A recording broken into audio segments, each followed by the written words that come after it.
సంతానం కావాలన్న మీ కలను నిజం చేసుకోండి. 49 అంటే సంతానం, 49 అంటే సంతోషం. వివరాలకు సంప్రదించండి. నమస్కారం గురుగారు. నమస్కారం. గురుగారు, ఇంట్లో దీపం పెట్టిన దగ్గర నుంచి అది కొండెక్కేంత వరకు కూడా చాలా మంది చాలా రకాలుగా ఆలోచిస్తూ ఉంటారు. తొందరగా కొండెక్కేసిందంటే ఏదో దోషం ఉందేమో, అందుకే దీపం వెలగట్లేదు. అది ఎక్కువసేపు వెలిగిందంటే దేనికి సంకేతం అంటారు అసలు? శ్రీమాత్రే నమః, శ్రీ గురుభ్యో నమః.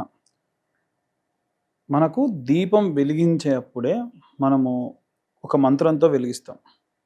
ఉదాహరణకు ఒక మంత్రంలో బోధీపదేవి రూపాస్త్వాం కర్మ సాక్షిం విజ్ఞకృత్ యావత్ పూజాం కరిష్యామి తావత్స సుస్థిరో భవః. అయ్యా, నేను పూజకు కూర్చుంటూ ఉన్నాను, పూజ పూర్తయ్యేంత వరకు కూడా నీ యొక్క వెలుతురులో నా యొక్క పూజాది క్రతువంతా పూర్తయ్యేంత వరకు కూడా ఉండుగాక. అందుకనే దీపం వెలిగించిన తర్వాతకి ఆ దీపాన్ని కదిలించకూడదు. పూజ పూర్తయ్యేంత వరకు కూడా. పూజ పూర్తయిన తర్వాతకి దీపం వెలిగింది వెలగలేదు ఏమీ కాదు, అంతే అంతే. పూజ చేసుకునేంత వరకు మాత్రం వెలిగేటట్టుగా చూసుకోవాలి తప్ప పూజ జరిగింది, పూజ జరుగుతున్నంతసేపు కూడా మనం ఆ యొక్క పూజ.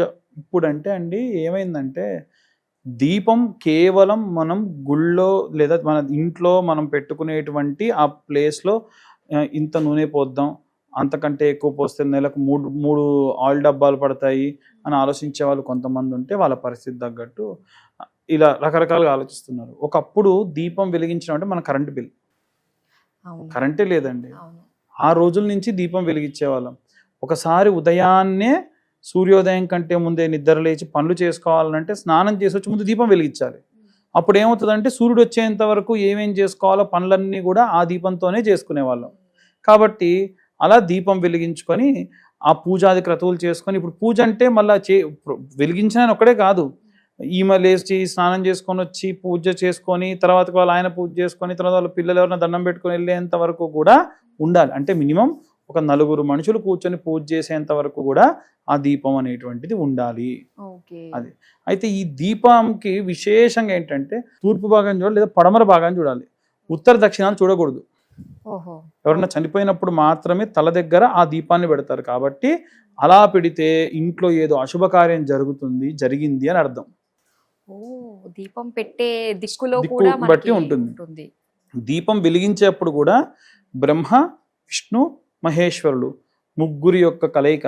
సాధ్యం త్రివర్తి సంయుక్తం వహ్నినా యోజితం ప్రియం. 3 ఒత్తులు కలిపి ఒక దీపం కింద పెట్టాలి. 3 ఒత్తులు కలిపి ఒక దీపం కింద వెలిగించాలి. లేదండి నేను ఇంకో 4 ఎన్ని దీపాలన్నా పెట్టండి, మినిమం మీరు ఒక దీపం దాటి పెడితే 3 దీపాలు పెట్టాలి.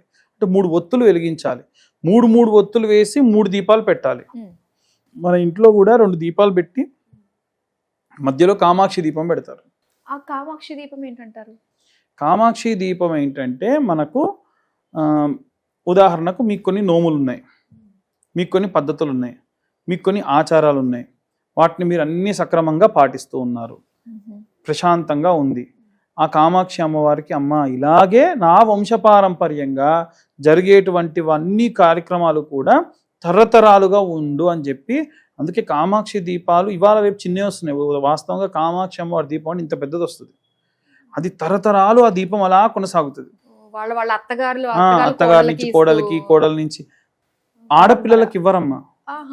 ఈ దీపం ఏదైతే ఉందో ఆ వంశీకులకు మాత్రమే. ఇంకొకరు ఎంత పాత దీపం కామాక్షి దీపం పెడితే అంత మంచిది.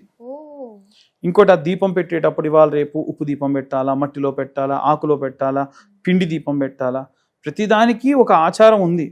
పిండి దీపం వెంకటేశ్వర స్వామికి మాత్రమే పెడతారు.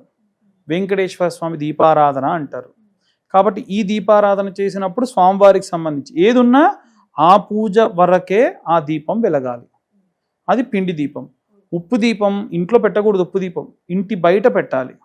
ఏదైనా అరిష్టం ఉంటే ఆ అరిష్టం పోవడానికని మన ఇంటి ఆవలి బయట పెట్టాలి. పెట్టిన తర్వాత వెలుగుతున్న దీపాన్ని జరుపుతారు చాలామంది. జరపకూడదు. ఆవాహనం అయిపోతారు అందులోకి. మనం దేని గురించి అయితే పెడుతున్నామో ఆవాహనం అయిపోయి ఉంటారు. కాబట్టి ఒకవేళ మనం పూజ చేస్తున్నాము, మీరు ఇందాక అన్నారు పూజ కొండెక్కితే, మీరు పూజ చేస్తుండగా కనుక కొండెక్కితే మళ్ళీ ఆచమనం చేయాలి. కేశవాయ స్వాహ, నారాయణాయ స్వాహ, మాధవాయ స్వాహ, గోవిందాయ నమః నీళ్ళు వదిలిపెట్టి ఆచమన చేసి మళ్ళీ దీపం వెలిగించాలి. దోషం లేదు. అంతే కదండి. ఇవాళ రేపు 15th ఫ్లోర్ 20th ఫ్లోర్లో గృహప్రవేశాలు చేసాం మేము. కూర్చొని దీపం పెడితే ఆ గాలికి ఉంటుందా? ఆహా. పోతుంది. ఏదన్నా అడ్డు పెడితే కొద్దిసేపు ఉంటుంది, మళ్ళీ గాలికి మళ్ళీ పోతుంది.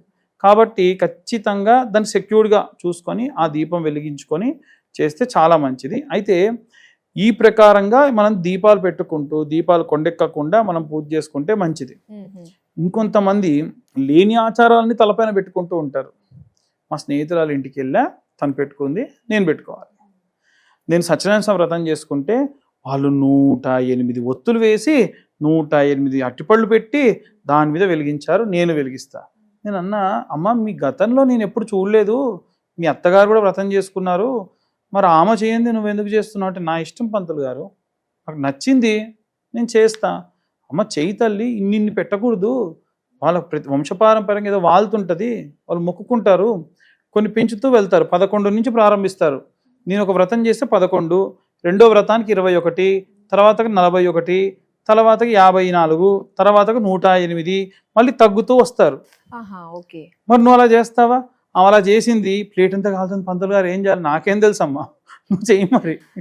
కాబట్టి అందుకే మన సిద్ధాంతం ఏం చెప్తుంది అనంటే, లేని ఆచారాన్ని నెత్తిన పెట్టుకోకు, ఉన్న ఆచారాన్ని వదులుకోకు. అది కాబట్టి మనకున్న పద్ధతులే మనం పాటిద్దాం. దీపం విషయంలో ముఖ్యంగా అనవసరంగా వద్దు. ఈ దీపాన్ని వెలిగించేప్పుడు ఇంకొంతమంది, మా ఇంట్లో మా చిన్న తాతగారు చనిపోయారు, మేము దీపం పెట్టొచ్చా అని అడిగే వాళ్ళు కూడా ఉంటారు. అవునండి, అవును, ఖచ్చితంగా పెట్టొచ్చు. మీ 11 రోజుల మైల పూర్తయిన తర్వాతకి నిర్మోహమాటంగా మీరు దీపాన్ని పెట్టొచ్చు, ఎటువంటి సందేహం లేదు. ఓకే. అలానే ఒత్తులు ఎన్ని వేయాలి అన్న దాంట్లో కూడా చాలా డౌట్స్ ఉన్నాయి. 3 ఒత్తులు, ఇందాక చెప్పాను కదా, 3 ఒత్తులు కలిపి వేయాలి. అయితే ఎందుకండి మరి మా ఈ ఊర్లో ఉన్నటువంటి వాళ్ళు ఏం పూజలు చేయొద్దు అంటే, అవునండి, పూజలు ఎవరు చేయమన్నారు?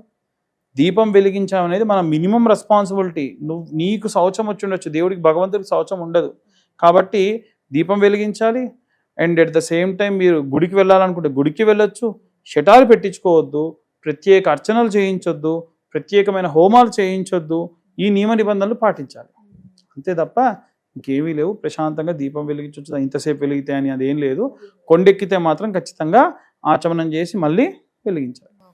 కానీ ఖచ్చితంగా ఇంట్లో మాత్రం ఎప్పుడు దేవుడు దీపం వెలిగించాలి. వెలిగించాలి. చాలా చక్కటి విషయాలు మాకు పంచుకున్నందుకు ధన్యవాదాలు.